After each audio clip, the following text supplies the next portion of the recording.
감사합니다. 우리 친구들 오늘 또 주일 아침에 나와 주님을 예배합니다. 예배 가운데 함께 하여 주시고 우리 친구들의 마음을 붙잡아 주시며 이 예배가 우리 친구들에게 있어서 의미가 있는 예배, 하나님께 드려지는 예배가 될 수 있도록 함께 하여 주시옵소서.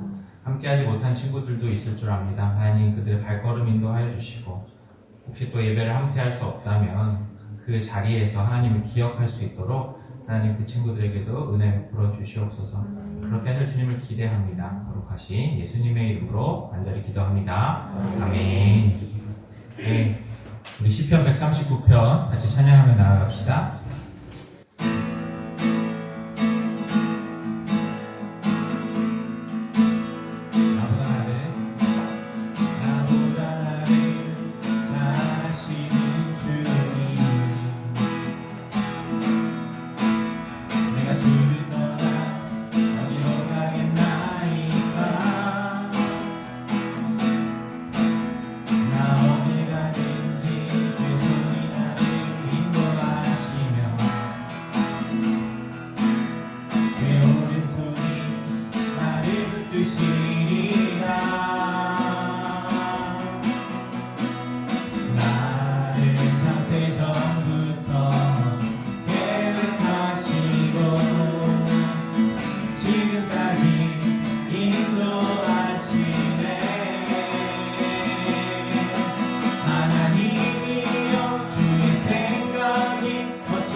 성과 같을 수 없네.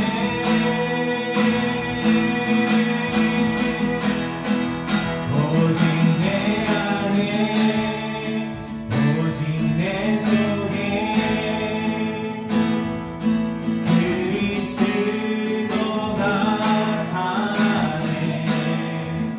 오직 내 삶에 오직 내 맘에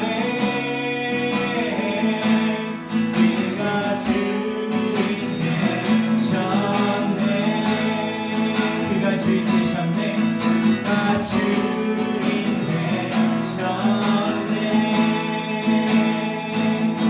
그가 주인 되셨네.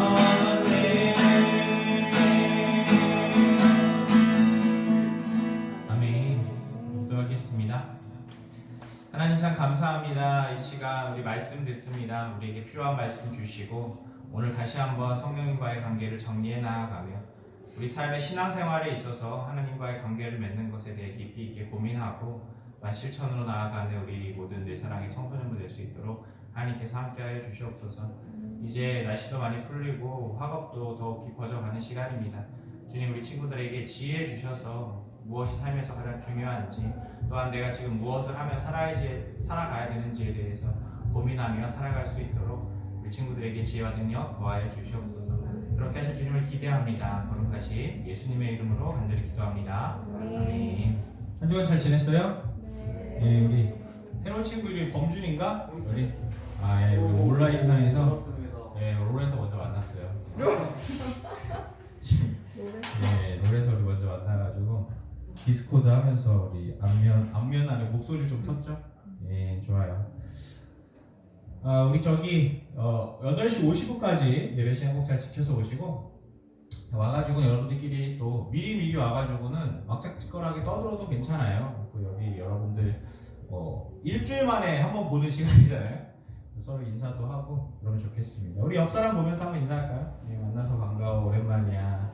일주일 만에 학교에서 보는 거랑 얼굴이 다르구나. 뭐 이렇게 얘기를 좋죠? 우리 건이하고 가온이도 오랜만에 보는 건데 둘이 한번 눈 한번 마주쳐줘요, 살짝. 그렇지 않군요. 오늘 사도행전 말씀 같이 보겠습니다. 사도행전 8장 26절에서 40절까지 말씀이 오늘 말씀이 좀 긴데 같이 내용은 잘 읽어보면 좋을 것 같습니다. 같이 교독하겠습니다. 주의 사자가 빌립에게 말하여 이르되 일어나서 남쪽으로 향하여 예루살렘의 가사로 내려가는 길까지 가라 하니 그 길은 광야라. 일어나 가서 보니 에티오피아 사람 곧 에티오피아 여왕 간다게의 모든 족보를 맡은 갈릴리 메시가 예배하러 예루살렘에 왔다. 돌아가는데 수레를 타고 선지자 이사야의 글을 읽더라. 성령이 빌립에게 이르시되 이 수레를 가까이 나아가서 빌립이 달려가서 선지자 이사야의 글 읽는 것을 듣고 말하되 읽는 것을 깨닫느냐. 대답하되 지도에 사람이 없으니 어찌 깨달을 수 있느냐고 빌립을 청하여 수레에 올라갔지 앉으라니라.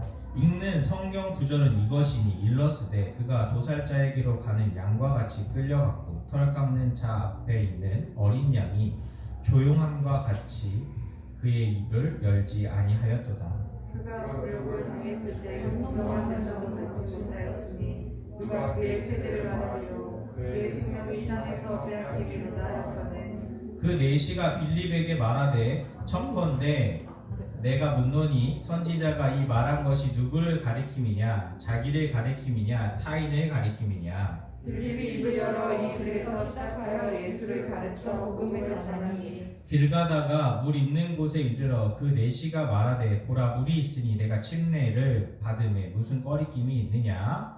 이에 명하여 수레를 멈추고 빌립과 내시가 둘 다 물에 내려가 빌립이 침례를 베풀고 둘이 물에서 올라올새 주의 영이 빌립을 이끌어 간지라. 내시는 기쁘게 길을 가므로 그를 다시 보지 못하니라. 같이 읽겠습니다. 빌립은 아소로에 나타나 여러 성을 지나다니며 복음을 전하고 가이사랴에 이르니라. 아멘. 오늘 말씀이 조금 길죠? 내용은 분명하지만 여러분들 좀 어려울 수 있으니까 내용을 잘 생각하면서 읽었으면 좋았을 것 같아요. 자, 우리 오늘 같이 또 말씀 봅시다. 미드 프로젝트 지금 내 믿음을 보이라 계속해서 해 나가고 있습니다. 우리 구호 한번 외쳐볼까요? 내 믿음을 보이라 행함으로. 아멘. 믿음의 강령 첫 번째. 하나, 우리는 그리스도인이다. 하나, 우리는 그리스도인이다. 둘, 우리는 믿음을 행함으로 드러내어 우리의 믿음을 증명한다. 둘, 우리는 믿음을 행함으로 드러내어 우리의 믿음을 증명한다. 아멘. 이게 주먹을 북군 쥐고서 얘기하면 더 힘이 나요. 아멘. 우리는 2023년 한 해를 행함으로 하나님의 자녀인 것과 예수님을 믿는 그리스도임을 드러내는 삶을 살아가고 있습니다. 그렇게 살고 있죠? 우리는 삼위일체 하나님과의 관계를 함께 고민해 나가고 있었고, 성부 하나님, 하나님의 아버지 되신과 성자 예수님의 스승 되신, 그리고 오늘 마지막으로, 지난주도 마지막이었지만 오늘도 마지막으로 성령 하나님과의 관계를 정립하고 신앙생활에서 하나님과의 관계를 더욱 알고 깊게 이어가야 할 것입니다. 오늘은 두 번째, 성령 하나님에 대한 두 번째 이야기를 하면서 성령 하나님과의 관계를 좀 마무리하려고 해요. 우리 이제 자기 자신에 대해서 점검을 먼저 하고 하나님과에 대해서 알아가고 또 관계를 쌓아가면서 이제 다음 주부터는 우리가 신앙생활에 대한 기쁨 이외에도 우리가 어떻게 신앙생활을 해 나가야 되는지에 대한 방법을 조금 같이 배워가려고 합니다. 청소년부까지는 무슨 부라고 해요? 우리 교회에 있는 부서 중에 교육부라고 하죠. 교육부. 교육부는 말 그대로 여러분들이 배우는 자리입니다. 신앙생활을 어떻게 하는지에 대해서 무엇을 해야 되는지에 대해서. 그러니까 교회 왜 다닙니까? 물어봐서 친구가 교회 왜 다녀? 이렇게 물어보면은 엄마 아빠가 가서 나도 가고 있어 이렇게 얘기하면 조금 부끄럽잖아요. 그죠? 교회 왜 다니는지에 대한 바른 정체성, 바른 이해성이 필요한 시기인 거죠. 여러분들 학교 왜 다닙니까? 엄마가 학교에서 엄마가 가라고 해서요. 아니면 나라가 절 불렀습니다. 안 가면 잡혀가서요. 뭐 이런 이야기입니까? 아니면 여러분들이 삶에 필요한 배움이 있어서 가고 있습니까? 무엇인가 학교를 왜 가야 되는지에 대한 정체성이 없다면 그것에 대해 어려움이 있겠죠? 마찬가지로 신앙생활도 마찬가지입니다. 여러분들이 단순히 여기 앉아 있는 것이 누군가의 강압에 의해서거나 강요에 의해서가 아니길 바라요. 만약에 그렇게 앉아 있다 할지라도 여러분들이 생각을 정리해서 여러분들의 목표와 구체적인 내용을 좀 이해하길 바랍니다. 우리는 지난주 우리 안에 내주하시는 성령님에 대한 말씀을 같이 나누었어요. 성령님께서 우리 안에 계신다는 것을 어떻게 알 수 있다고 했습니까? 기억나는 친구 있어요? 성령님이 우리 안에 계시는데 이거 우리가 인지할 수 있는 방법이 있다고 했잖아요. 어떻게 성령님이 우리 안에 계시다는 걸 알 수 있다고 했습니까? 성령님의 역할을 어떻게 하는 거예요? 되짚어 봄으로 알 수 있다고 했죠. 우리가 어디 내 몸 어딘가에 계셔 이렇게 찾는 것이 아니라 성령님이 우리 가운데 계시면서 하시는 역할이 있는데 그 역할이 우리 삶에서 드러난다면 우리 안에 성령님께서 계시다는 것을 알 수 있다고 했죠. 그래서 성령님의 역할이 무엇이었습니까? 위로하시고 기억하게 하시고 도우시는 역할을 한다고 했어요. 어떤 것에 대해서? 우리가 하나님에 대해서, 하나님을 믿는 삶에 대해서 말입니다. 그래서 한 주간을 살면서 우리 큐티를 하며 성령님께서 일하고 계시는 것에 대해서 함께 발견하고 경험하자는 시간을 가졌죠. 우리 지난주 그래서 실천 상황 아주 거창하게 다들 해놨잖아요. 근데 잘 지켰습니까? 이거 금지된 질문인가요? 혹시 한번? 네, 이따가 한 주간 큐티를 하면서 성령님을 발견하는 시간이 있었습니까? 성령님께서 우리 안에 계시다는 것을 큐티하면서 발견한 친구들이 있었습니까? 눈빛을 피하지 않아도 괜찮아요, 목사님이.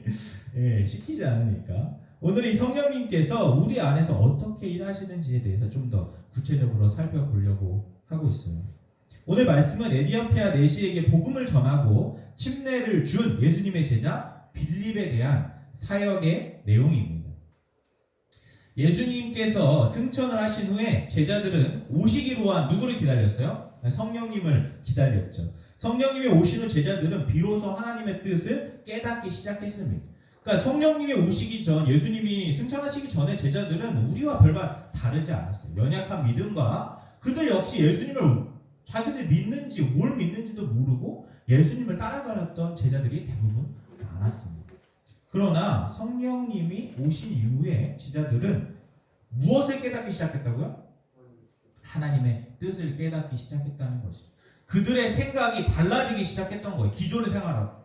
기존에 자기들이 예수님을 따랐던 그때와는 달랐다는 것이죠. 예수님을 따랐을 때는 제자들이 어떤 생각을 가졌냐면은 예수님이 왕이 될 것이라고 생각했어요. 메시아가 되어가지고 이스라엘을 통치하고, 그럼 나는 이제 예수님 직계 제자니까 예수님의 이제 높은 자리에 앉을 거라고 다들 생각하고 있었던 사람들이었어요.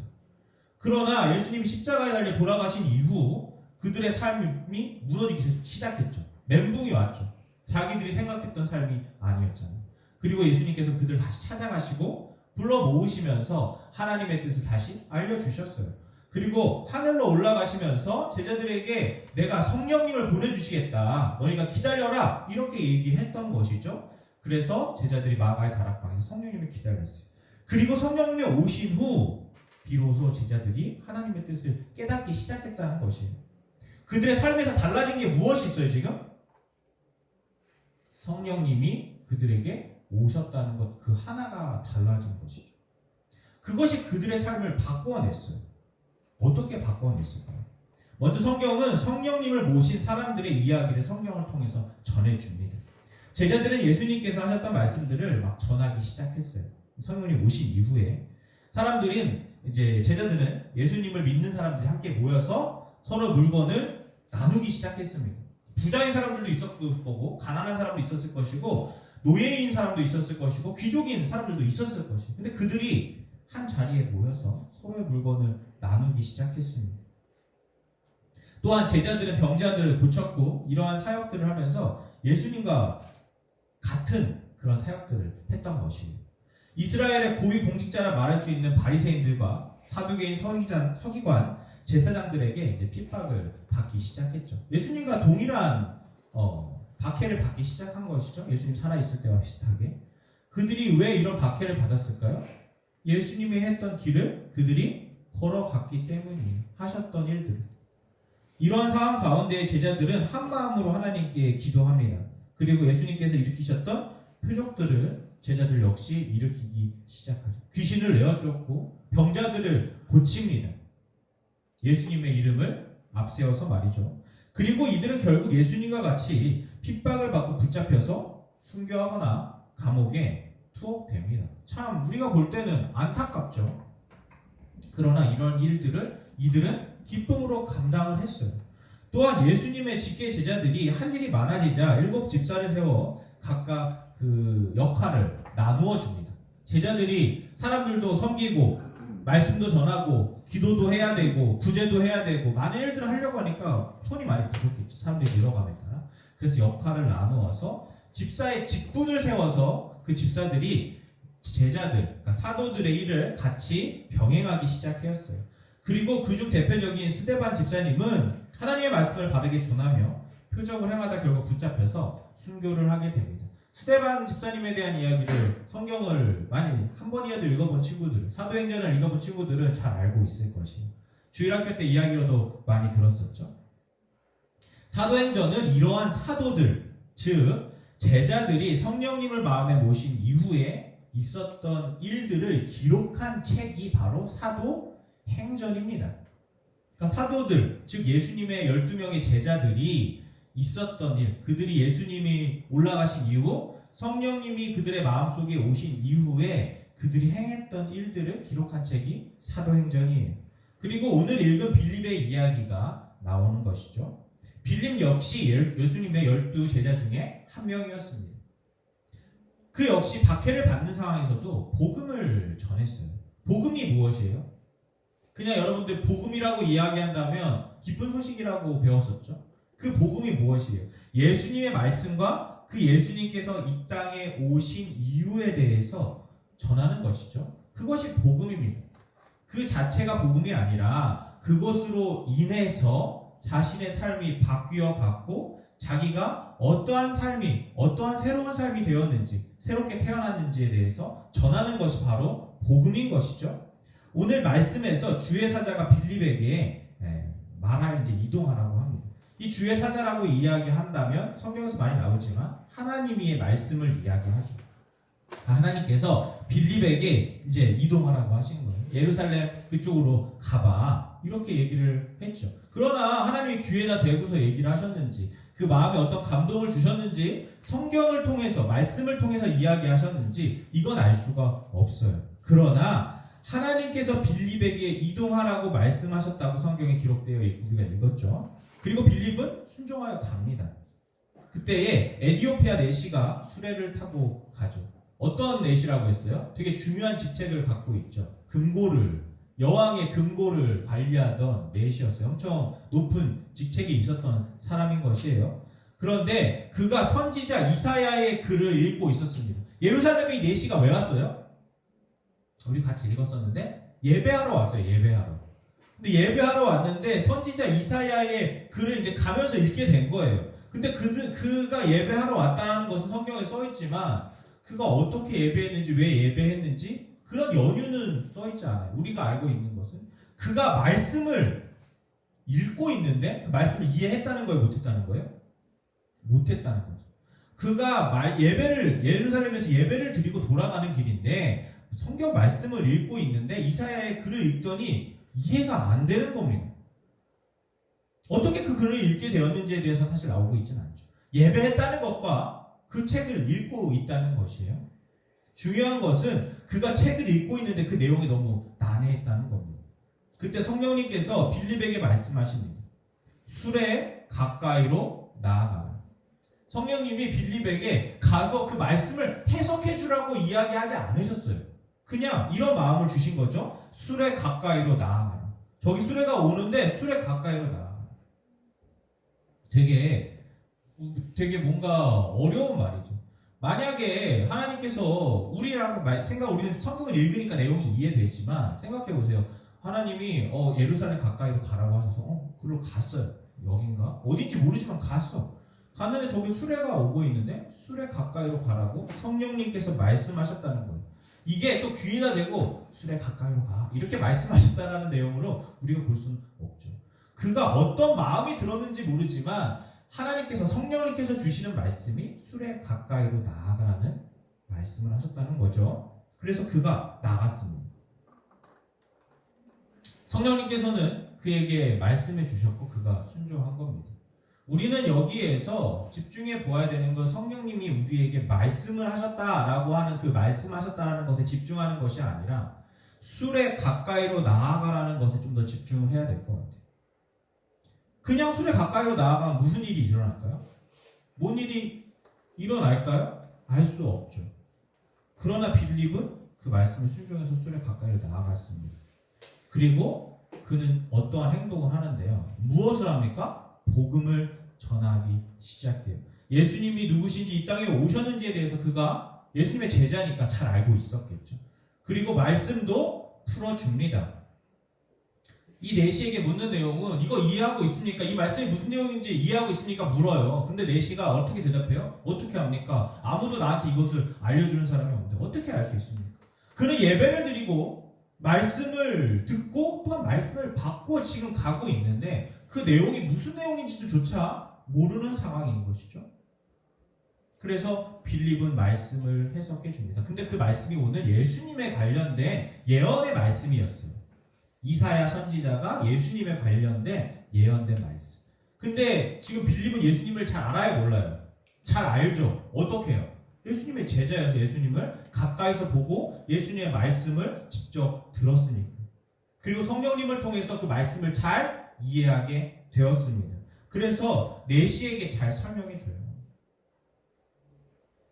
우리는 이런 성령님의 일하심에 대한 이야기를 성경에서 많이 찾아볼 수 있습니다. 근데 이런 성령님의 일하심, 수레 가까이로 나아가라. 그가 너에게 무엇인가 알게 할 것이다. 성령님의 감동하심으로 인해서 어떤 일들을 행했다는 이야기를 굉장히 많이 듣게 됩니다. 특히 신약 성경에 보면 성령님의 이야기를 하면서 나오는 말씀들이 굉장히 많아요. 그런데 그 일하심에 대한 내용을 잘 살펴보면 결국 하나님께서 성령님께서 시켜서 그 일을 그들이 이걸 시켜서 예를 들면 지우개를 잡아라. 그래서 지우개를 잡고 말씀을 전해라. 그래서 어떤 디테일한 말씀을 전하는 것에 대해서 나오지 않아요. 어느 방향으로만 갈 것을 제시하십니다. 어떠한 일을 구체적으로 할 것에 대해서 이야기하는 것이 아니라 그 상황 가운데로 이끌어 가시는 것을 잘 볼 수가 있어요. 성령님의 역할은 우리에게 하나님의 뜻을 행할 수 있는 자리로 우리를 이끌어 가시는 역할을 합니다. 우리가 인생 가이드라고 하는 이야기를 하면서 성령님의 인생 가이드라는 이야기를 하면서 성령님이 내비게이션이라는 이야기를 우리가 잠깐 나눴었잖아요. 우리를 하나님의 뜻을 행할 수 있는 자리로 이끌어 가신다는 것이에요. 여러분들에게 목사님이 공부를 시켜주고 싶어요. 공부라고 하면 너무 딱딱하니까 맛있는 밥을 사주고 싶어요.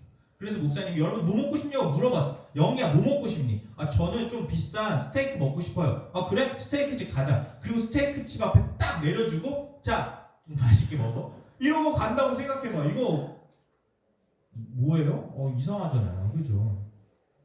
근데 목사님이 딱 스테이크집에 내려주면서 딱 10만원짜리 하나를 딱 이렇게 수표를 딱 내면서 맛있게 사 먹어. 딱 이러고 갔으면 어때요? 마음이 좀 달라지겠죠. 예. 영희는 고민할 거야.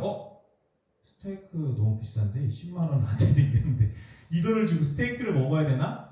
이 10만원이면 내가 하고 싶은 거 살 수 있을 것 같은데 털실 좀 많이 살 수 있을 것 같은데 뭐 배울 것 좀 많이 배울 수 있을 것 많은 생각을 할 수 있겠죠. 목사님은 영희가 맛있는 걸 먹었으면 좋겠다는 마음을 갖고 준 그 자리에 가서 제공해 줬을 뿐이고 선택은 영희가 하는 것입니다. 사실 이와 별반 다르지 않아요. 성령님께서 우리를 인도하시는 겁니다. 여러분들에게 오늘 이 자리에 나왔을 때에 많은 외압들이 있었을지 몰라요. 막 예림이가 막 밤 늦게까지 막 간신히 잠들었는데 엄마가 아침에 깨워. 예림아 교회 가야지. 머리 끝까지 막 갑자기 화가 나. 물론 예림아 예를 드는 거야. 그치? 그래가지고 뭐 화가 나. 근데 엄마가 데려다 준다고 하니까 막 또 억지로 옷을 입고 나왔어요. 그러나 이 모든 상황 가운데에 예림이에게 이 자리를 오게 하는 것은 하나님께서 예림이에게 주신 마음일 수도 있다는 것이죠. 성령님이 예림이를 이 자리로 이끈 것일 수도 있어요. 예림이를 깨워주시고 예배 시간에 맞춰서 오게 하신 걸 수도 있다는 겁니다. 거기에 예림이가 순종했고 이 자리에 나와왔어요. 그리고 나서 예배를 하나님께 마음을 다해서 예배를 드렸습니다. 그래서 그 예배 가운데 예림이가 받는 마음들이 있을 것이에요. 그것이 성령님께서 우리에게 하시는 역할과 마찬가지라고 동일하다는 겁니다. 성령님이 일하시는 방법이라는 거예요. 여러분들이 거기에 순종하느냐 순종하지 않느냐는 여러분들의 선택에 달려있죠. 오늘 빌립에게 성령님께서 술에 가까이라고 말씀하셨던 거예요. 거기까지. 그 이후 빌립은 복음을 그가 스스로 선택해서 전하기 시작했습니다. 그런데 그가 선택해서 전했다고 할지라도 그 내시가 그것을 어떻게 받아들일 수 있는지는 알아야 몰라요. 빌립이 알아야 몰라요. 내시가 내가 복음 이렇게 전할 때에 지금 어디서 이런 천한 게 막 이러면서 내쫓을 수도 있는 거잖아요.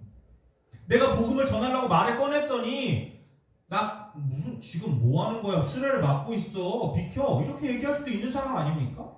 근데 빌립이 복음을 전했어요. 내시가 받아들였습니다. 굉장한 사건이에요. 우리가 그냥 성경으로 읽어서 기승전결에서 다 나와 있기 때문에 이렇게 했더니 이렇게 일어났다라고 하지만 굉장히 다른 문제입니다. 목사님이 신학교 시절 20살 때 신학교에 갔잖아요. 목사님이 돼야 되니까. 신학교에 갔는데 신학교 중에 전도학이라고 하는 수업이 있었어요. 되게 이름이 거창하죠. 전도학. 근데 전도학이 뭐냐면 전도하는 방법을 말 그대로 가르치는 거예요. 실천 신학 중에 하나였는데. 근데 그 중에 여러분들이 하는 수행평가 비슷한 게 있었어요. 뭐냐면 버스에 타서 하나님의 말씀을 전하는 거예요. 그래 딱 타면은 그냥 나도 생판 모르는 버스에 타는 거죠. 타가지고 여러분들에게 전할 말씀이 있어서 제가 이 자리에 타게 됐어요. 신뢰가 되지 않는다면 여러분들한테 몇 마디 전하고 싶습니다. 이렇게 버스 안에서 담대하게 얘기를 해야 되는데 이게 쉬웠을까요? 어려웠을까요?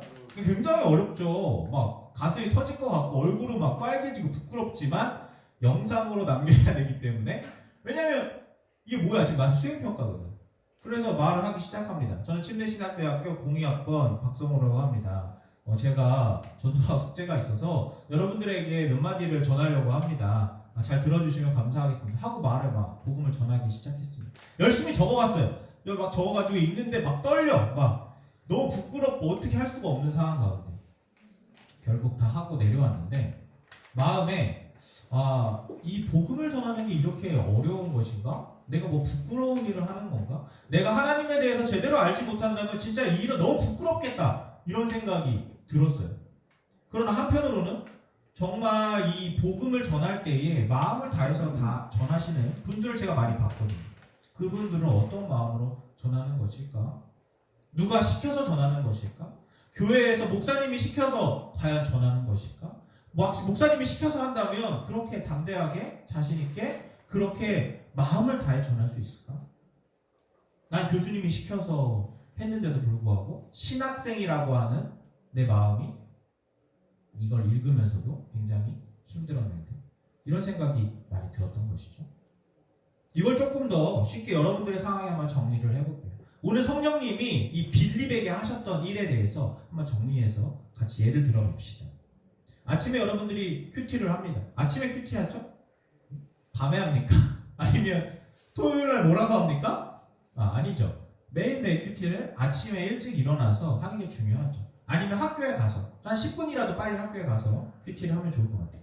큐티를 하는데 하나님을 사랑하고 이웃을 사랑하라 마태복음 말씀에 대해서 예수님의 그 말씀이 오늘 말씀이었던 것이에요. 그래서 큐티를 막 말씀을 읽게 되고 끄적끄적거리면서 이제 마지막 실천사항도 적잖아요. 적어봅니다. 오늘 하루 하나님을 사랑하고 이웃을 사랑하는 삶을 살게 도와주세요. 굉장히 여러분들 쓰는 거랑 비슷하죠. 하나님을 사랑하고 이웃을 사랑하라 말씀하셨지. 오늘 하루는 하나님을 사랑하고 이웃을 사랑하는 삶을 살게 도와주세요. 이렇게 기도를 했습니다. 뭐 학교를 간다고 하는데 이미 학교에 있을 수도 있고요. 근데 학교 점심시간이 된 거예요.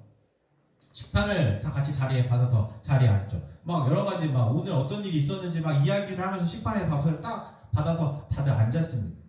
허겁지겁 막 친구들 밥을 먹기 시작하죠. 그런데 우리는 뭘 해야 돼요?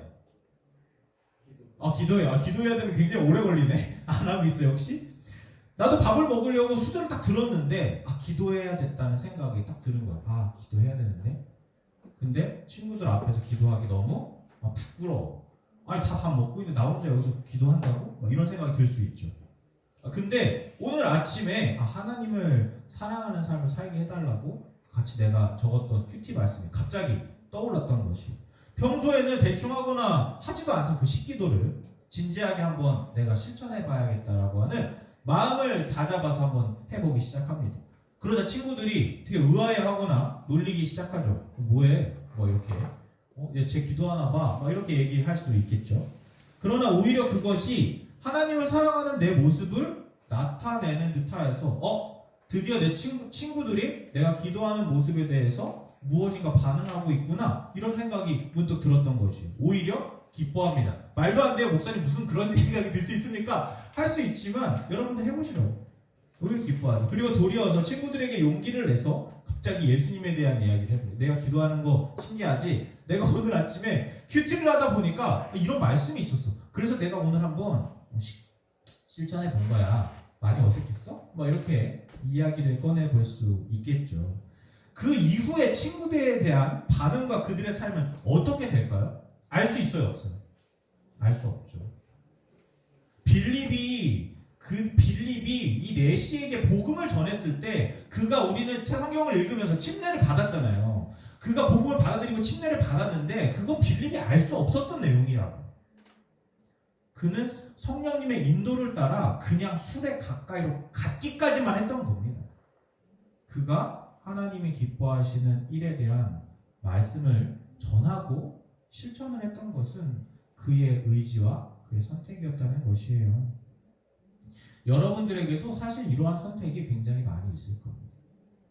정말로 이렇게 떠오를 수도 있었겠죠. 여러분들 실천사항에 그 큐티를 일주일에 뭐 6번 하는 친구들도 있고 5번 하는 친구도 있고 3번, 4번, 2번, 1번 하는 친구도 있을지 모르지만 그 실천사항에 쓰는 그 여러분들의 글을 여러분들의 삶 가운데 고민해보고 그걸 내가 오늘 한번 해봐야겠다라는 마음이 든다면 여러분들한테 상황은 엄청 많이 주어졌을 거예요. 왜요? 성령님이 그 일을 하시니까요. 우리를 그런 상황에 가게 하십니다. 그리고 우리를 그런 마음이 들게끔 하신다고. 우리가 성령님을 무시할 수 있다고 했다고요? 무시할 수 있다고요. 없는 것과 같이 살아갈 수 있다고요. 성령님께서 우리의 삶을 통해 일하시는 것을 우리가 방해할 수도 있습니다. 그러나 중요한 것은 우리의 삶이 그렇게 갈 수 있도록 매번 하나님께서 포기하지 않으시고 우리 안에 계신 성령님께서 그 길 가운데를 인도하신다는 것을 기억하셔야 돼요. 에디오피와 네시의 사건 같이 말입니다. 네시가 복음을 받아들이고 구원을 받은 것처럼 여러분들을 통해서 여러분들도 모르게 깜짝 놀랄 만한 일들이 일어날 수도 있다는 것이죠. 성령님과의 관계는 이와 같습니다. 영적인 멘토로서 멘토는 여러분들에게 어떠한 일을 지시해주지 않아요. 저 요즘에 멘토에게 가서 얘기하죠. 뭐 여러분들에게 친한 선배가 있을 수도 있고 뭐 부모님이 될 수도 있지만 가서 얘기합니다. 저 앞으로 어떻게 해야 될지 모르겠어요. 진로를 어떻게 가야 될지 모르겠어요. 야, 너 딱 보니까 너 게임 잘하던데 너 프로게이머해. 이렇게 멘토는 얘기해주지 않는다고. 무엇을 좋아하는지 무엇을 걱정하는지 같이 고민해주고 더 좋은 방향을 제시해줍니다. 더 좋은 방향을. 네가 무엇을 어떻게 해야 돼? 라고 이야기해주지 않아요. 너가 이런 것들에 대해 마음을 갖고 있으니 이런 방향으로 가면 좋을 것 같아요. 좋은 멘토들은 그렇게 이야기합니다. 그리고 더 자세하게 디테일하게 그 친구가 발견할 수 있도록 지지해주고 도와주죠. 성령님 역시 우리에게 이런 역할을 하십니다. 그리스도인으로서의 삶을 살아가고 싶어? 그러면 이렇게 해봐. 말씀을 읽을 때에 도움을 주시죠. 잘 깨닫게 하시고 그 일을 실천할 수 있는 상황을 우리 인도해 주십니다. 잘 안 된다 할지라도 그것을 내가 무시한다 할지라도 우리를 그 가운데 가게 인도해 주세요. 그리고 오늘 목사님을 통해서 여러분들한테 또 말씀하실 수 있죠. 한번 이번 주는 해봐야겠다. 온전히 성령님을 신뢰하고 그 뜻을 따라서 실천해 갈 때 우리는 우리의 양심을 통해 말씀하실 때도 있고 친구를 통해 말씀하실 때도 있고 부모님을 통해 목사님을 통해 목자님을 통해 또한 성경 말씀을 통해 찬양을 통해 예배 가운데 기도하는 마음을 통해서 여러분들에게 성령님께서 말씀해 주시고 계시다는 것을 잊지 말으셔야 해요. 그래서 그 성령님과의 관계가 우리가 그런 말씀에 실천해 나갈수록 놀라운 경험을 하게 되겠죠. 빌립이 네시와의 사건이 있은 이후로 어떤 일들을 감행했을까요? 생각해 보세요. 빌립이 술에 가까이로 나아라고 했는데 누가 왔어요. 네시가 와서 복음을 전했더니 그가 예수님을 받아들이고 갑자기 침례를 받겠다고 합니다. 그 높은 지위에 있는 사람이 빌립에게 아무것도 직책도 없고 그냥 길거리를 떠도는 사람인 같은 빌립에게 저기 물이 있으니 내가 당신에게 침례를 받고 싶습니다 라고 이야기를 한다고. 그 놀라운 일을 체험했던 빌립이 어떤 일을 할까요? 다음에 하나님 성령님이 어디로 가라는 마음을 주셨을 때에 그 자리에 가서 무엇을 할까요? 내가 이 자리에 가서 또 다시 복음을 전한다면 어떤 일들이 일어날까? 기대하지 않겠습니까? 사도들이 말씀을 처음 베드로가 전했어요. 고기잡이였던 어부였던 베드로가 말씀을 전했더니 3,000명의 사람들이 예수님을 믿겠다고 다짐을 하면서 그에게로 나와왔어요. 그 경험을 한 베드로의 삶이 어떻게 바뀌었을까요? 그가 어디로 가든지 하나님의 말씀을 전하지 않았을까요? 그가 처음 그 성령님의 말씀에 실천해서 나아갔을 때에 그에게 돌아오는 피드백, 그의 삶을 변화시키는 경험들이 되었던 것입니다. 사랑하는 내 사랑 청소년부 여러분, 여러분들의 삶도 마찬가지예요. 여러분들이 그냥 무시하고 계속해서 삶을 살아간다면 그런 경험은 있을 수 없겠죠. 마치 제자들이 예수님을 만나기 이전과 같이 성령님을 모시기 이전과 같은 삶을 살아갈 수밖에 없어요. 예수님이 바로 옆에 계신데 예수님이 행했던 그 놀라운 표적을 봤음에도 불구하고 결국 예수님을 떠나갔던 제자들과 같이 말합니다. 그러나 예수님께서는 그들을 포기하지 않으시고 불러주시고 그들에게 성령님을 보내주셨죠. 그리고 나서 그들의 삶이 바뀌었다는 것이에요. 여러분들 안에도 지금 동일한 성령님이 내주에 계십니다. 제 안에도. 우리가 그런 상황 가운데에 선택할 때, 성령님이 주시는 마음에 순종할 때에 우리는 그 관계가 더 깊어지며 그러한 경험을 통해 자라나게 될 것입니다. 그럼 언젠간 여러분들도 얘기하겠죠. 여러분들이 더 커서 목사님과 같이 나이가 들었을 때 여러분도 어쩌면 목자를 할 수도 있어요. 목자를 하고 있을지도 모르겠어요. 권위에 의해서. 그럼 여러분들 청소년부 친구들하고 같이 또 만나겠죠. 박인서 같은 애들이 이제 청소년부가 되었을 때. 또 얘기하겠죠. 나도 그때는 진짜 네 아빠 말을 들었는데 전혀 안 됐는데 근데 어느 날 내게 그런 마음이 들었을 때 순종해봤더니 삶이 달라지더라고. 인서야, 아빠 말보다도 내 말을 한번 믿어봐. 아빠 말은 잘 순종 안 하게 되잖아. 근데 형 말을 믿어봐. 누나 말을 믿어봐. 얘기할 수 있게 되겠죠. 그래서 우리의 신앙생활에는 이 아버지 되시는 하나님과 우리의 스승 되시는 예수님을 기억해야 하며, 마지막으로 우리 영적인 멘토가 되시는 성령님의 그 관계를 우리가 잘 이어나가야 될 것이에요. 이것이 신앙생활에서 기억되지 않으면, 아무런 인지가 되지 않으면 우리는 신앙생활을 하고 있다고 얘기할 수 없습니다. 하나님을 아버지로 이야기한다고 하지만 아버지와의 관계같이 유대감이 아예 없다면, 스승이라고 얘기하는 예수님이라고 얘기하지만 예수님의 삶과 전혀 관계없는 삶을 살아간다면, 영적인 멘토라고 하는 성령님이 우리를 이끌어주시는 방향 가운데로 나아가지 않는다면 어떻게 우리는 신앙생활을 하고 있다고 할 수 있겠어요? 우리는 이런 관계를 기억하고 더욱 깊게 만들려고 노력해야 됩니다. 그래서 이번 한 주 역시 위드어스 우리 함께 서로 꼭 격려하면서 한 주간 성령님이 이끄시는 삶에 대해서 좀 깊이 있게 생각하는 여러분들이 되시기를 예수님의 이름으로 축복합니다. 아멘. 같이 구호 한번 외쳐봅시다. 내 믿음을 보이라 행함으로. 아멘. 같이 기도하겠습니다. 하나님 감사합니다. 우리 친구들에게 성령님과의 관계를 다시 한번 알려주셔서 감사합니다. 우리를 삶에 필요한 환경 가운데로 이끌어 주시고 환경을 제공해 주시며 선택하게 하시는 그 하나님을 신뢰합니다. 그리고 우리가 믿음으로 한 발자국을 내딛고 떨리는 마음으로 한마디를 내뱉었을 때 그것이 우리에게 있어서 큰 영향이 되며 우리 삶을 자라게 하며 우리에게 축복으로 주어지는 경험이 될 것을 우리가 기대합니다. 우리 모든 늘사랑의 친구들이 말만 또한 어떤 듣기만 하는 것이 아니라 믿음을 행함으로 드러내는 삶으로 나아가게 하여 주셔서 하나님과 예수님과 성령님과의 관계를 계속 이어가는 우리 삶 속에서 끊임없이 유지해가는 우리 친구들 될 수 있도록 하나님께서 함께해 주시고 인도해 주세요. 그렇게 하실 주님을 기대합니다. 거룩하신 예수님의 이름으로 간절히 기도합니다. 아멘. 이 시간에 봉헌하는 시간 갖겠습니다. 나주님의 기쁨 되기 원합니다. 같이 찬양합시다.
하나님 감사합니다. 우리 삶에 주시는 은혜들을 우리가 기억하며 다시 우리의 물질 하나님께 돌려드리며 감사의 마음을 주님께 표현합니다.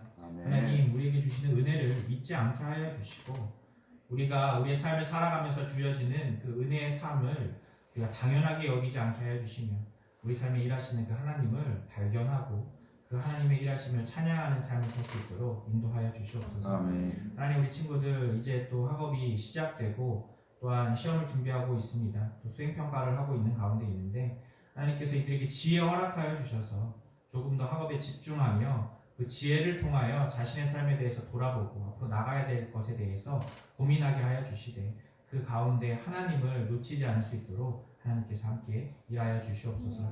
그렇게 하실 주님을 기대합니다. 거룩하신 예수님의 이름으로 간절히 기도합니다. 아멘. 우리 우리 주기도문으로 예배를 마치겠습니다.